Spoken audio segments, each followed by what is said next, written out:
ഞാൻ പലപ്പോഴും പറഞ്ഞിട്ടുണ്ട് എന്റെ വ്യക്തിപരമായ കാര്യങ്ങളിൽ കയറി നീ ആളാവാൻ ശ്രമിക്കരുതെന്ന്. അതെനിക്കിഷ്ടമല്ല. നീ എന്റെ കളിക്കൂട്ടുകാരൻ തന്നെയാ. അന്നും ഇന്നും എന്നും അങ്ങനെ തന്നെയായിരിക്കും. പക്ഷേ കളിക്കൂട്ടുകാരനാണെന്ന് കൂടെ പറയും. മറ്റുള്ളവരെ മുന്നിൽ വെച്ച് ഒരു കള്ളനെ കൈ കിട്ടിയവനെ എടുത്തിട്ട് അലക്കും നീ. മനുഷ്യത്തില്ലാതെ നിനക്ക് എടുത്തിട്ട് അലക്കാനുള്ള പാഴ്ത്തുണിയൊന്നുമല്ല ഞാൻ. അപ്പോ നീ ഒരു കോംപ്രമൈസിന് തയ്യാറല്ല? അല്ല.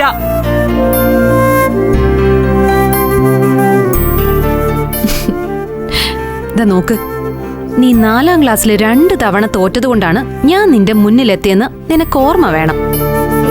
3 തവണ. സോറി, 3 തവണ. പിന്നെ ഞാൻ പലതവണ തോറ്റുന്നിട്ടുണ്ട്. അത് ഇഷ്ടം കൊണ്ടാ. ചന്തു, പ്ലീസ് എന്റെ കാര്യങ്ങളിൽ നീ ഇടപെടാൻ വരരുത്. എനിക്കെന്തെങ്കിലും ആവശ്യമുണ്ടെങ്കിൽ ഞാൻ നിന്നെ വിളിക്കുമല്ലോ. അതല്ലാതെ